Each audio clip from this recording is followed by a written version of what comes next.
Hello, welcome to episode 1. We have a name for the series. Did I put still learning it? Still learning it. Got the noise cancellation on. Should I hold it? Is that a little bit too? I'll hold it. Gives me something to move around. We have a name for the series, the Winter Lock-In. As you can see by my fantastic thumbnail that I haven't actually built yet. I was going to start this series with a showing me gym session or food or something, and as I kind of said yesterday, I'm not just trying to do day in the lives. So I thought we'd start off by running through what my goals are for this 90-day challenge. Now, I'm not going to be posting every day. I'm going to try and do between 50 episodes in this 90-day series. Might just be too much content. My life's not that interesting. So I'll do as many as I can. And like I said, I'm going to try and run through like a complete journey. Obviously can't show too much when it comes to the business side of things, especially as I don't really want to be going into the actual businesses. But there's a lot of skills that I'm trying to develop for the businesses that I can kind of share my journey and whatnot. And then also, how are you finding I like this camera because it does follow me, but I'm not sure if it's going to give you motion sickness. I'm sure we'll find out. People will start shouting at me anyway. And then the other side is obviously the personal side, and I don't mind sharing as much of the personal side really as I can. So yeah, let's run through what the goals are for this 90-day challenge. We'll start off with the personal ones, and no better place to start than food. So the issue with starting a thing like this in February is the fact that I've already actually had a really good January. So January, obviously over the Christmas period, boozing a lot, eating crap, and everyone has the detox in January. So it's not really that impressive. Did dry Jan, no one cares. But now we're in February and a lot of people are back on the stuff that they kind of said that they weren't going to do in January, which is fine. Every man for himself. But what I actually found in January, I've done periods of not drinking before. And although I reaped the benefits very quickly, the thing I actually found was best for me was the lack of fast food. Now, I didn't eat any fast food in January whatsoever. And the first even remotely unhealthy thing I had was a Chinese on Saturday night. And I felt like I had a hangover. So I'm going to be continuing this idea of eating healthy. And the main part is just the whole foods, single ingredient foods. I know it's the new trigger word that everyone's talking about.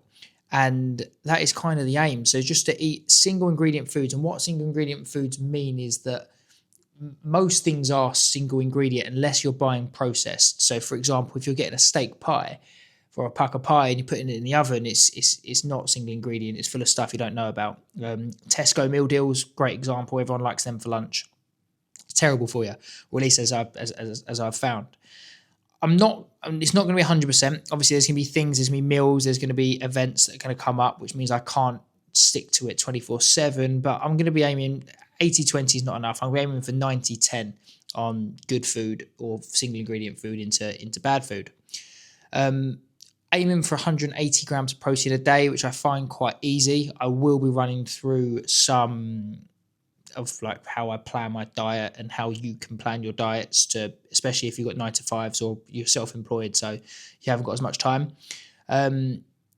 Yes, 180 grams of protein a day. Utilizing a lot of smoothies. So one thing of Christmas, I got myself a nice Ninja blender and I absolutely love it. It's a great way to get 50 grams of protein in straight away.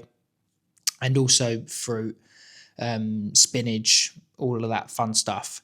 I am currently cutting, so I'm going to be limiting myself to around 2,000 calories a day, although I'm not that strict. If I'm, it will average out. If one day I'm doing 1850 and the next day I'm doing 2150, then it's gonna average out. So I'm not really too bothered about that, but making sure I stay in and around the 2,000 mark per day. Next is in the gym. So at the moment, my gym plan is 4 to 5 times a week. So the reason why I'm doing 4 to 5 is that some days, like today, for example, I had legs this morning. I did a 10K yesterday and just legs couldn't train this morning. There was no way. I'd be risking injury, which would further put me out. So I'm not being that strict when it comes to if I need a rest day, I will have a rest day. But I'm active 6 days a week as a minimum.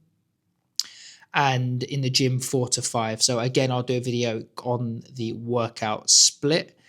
The next goal that I have is a sub 19-minute 5K. Now, I am one of the people who are in the sub 20-minute 5K group, and my next aim is to get sub 19 5K. It's not actually a great show of fitness being able to run 5Ks quickly. I think if you're under 23 minutes, then you're absolutely fine. But I want to just do something. I haven't done a running challenge since COVID, when I started my fitness page, which I should have continued when I wouldn't have to be starting again now.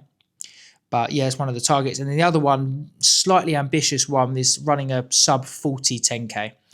Now, the reason why I want the running challenges is that A, I really enjoy running, and B, as the weather gets better, I think it's a really good use of my time, and it's a really good fitness indicator, because if I want to run a sub 19 5K and I run a sub 40 10K, then I'm going to have to be doing a lot of slow, steady runs. That's the only way that I know I can get quicker.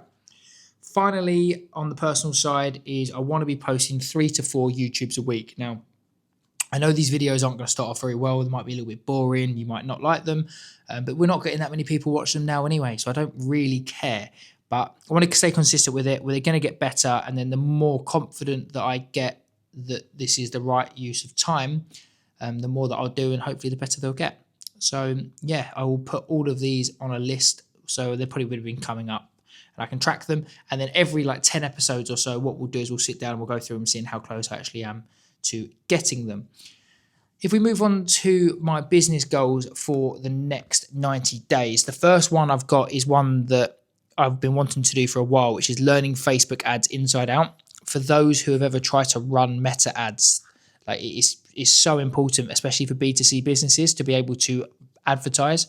There's no one knows you exist. So the only ways you can actually get it out is organic content, like what this video does, or you can advertise.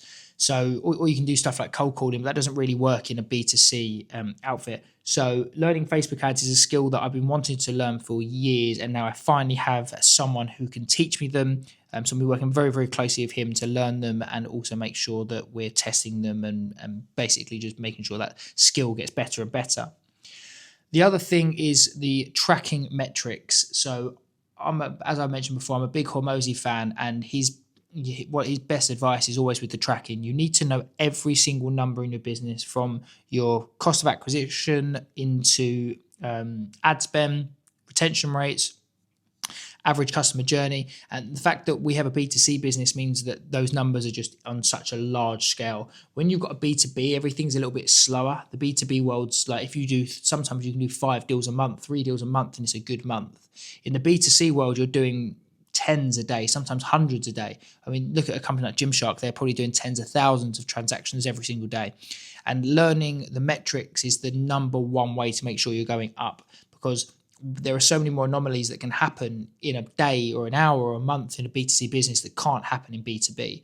If you're cold calling and you have the best day ever and you do 15 in a row that work, it's still going to take a few weeks for them even to come down the pipeline and end up with conversions.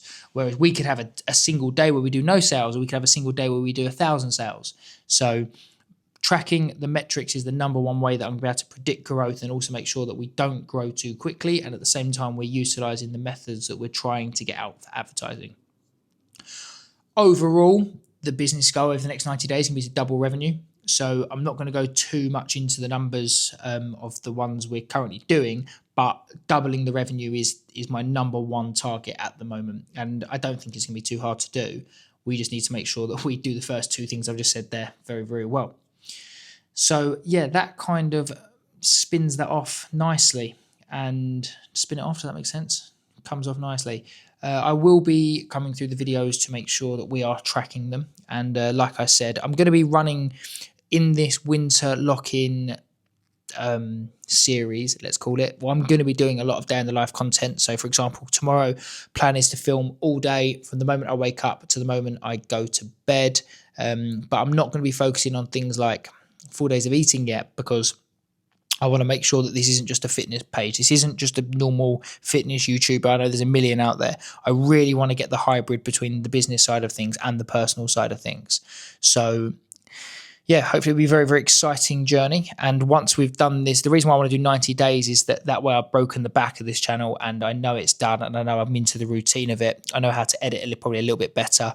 I will probably outsource the editing eventually, but I want to be in and amongst it now, because if I'm in and amongst it now, I can learn everything, know what works, and then we'll go from there.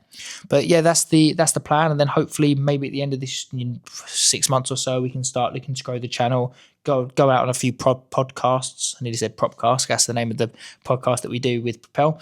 But yeah, get on a few podcasts and really start growing the personal brand. So, or I'll find out that no one cares what I say and this channel will die. But I don't think it's going to be that. So yeah, episode 1, just going through the goals. Episode 2 tomorrow will be a more insight into what my day currently looks like.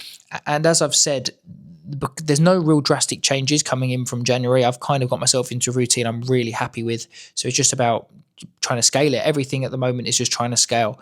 Trying to scale our ads, trying to scale our revenue, trying to scale everything. And that's both on a personal side of things when it comes to things like habit stacking, which I'm going to do a video on.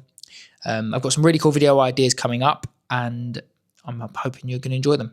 So yeah, I will catch you guys in episode 2, which will hopefully be out on Thursday, which will be a complete show of what I get up to at the moment and show an insight into what, not just what I get up to, but what I'm thinking. But I need to try and figure out a style that makes it so that it's not just the typical, here's me in the gym, here's me eating breakfast. I want to do the style where I'm actually commentating through it.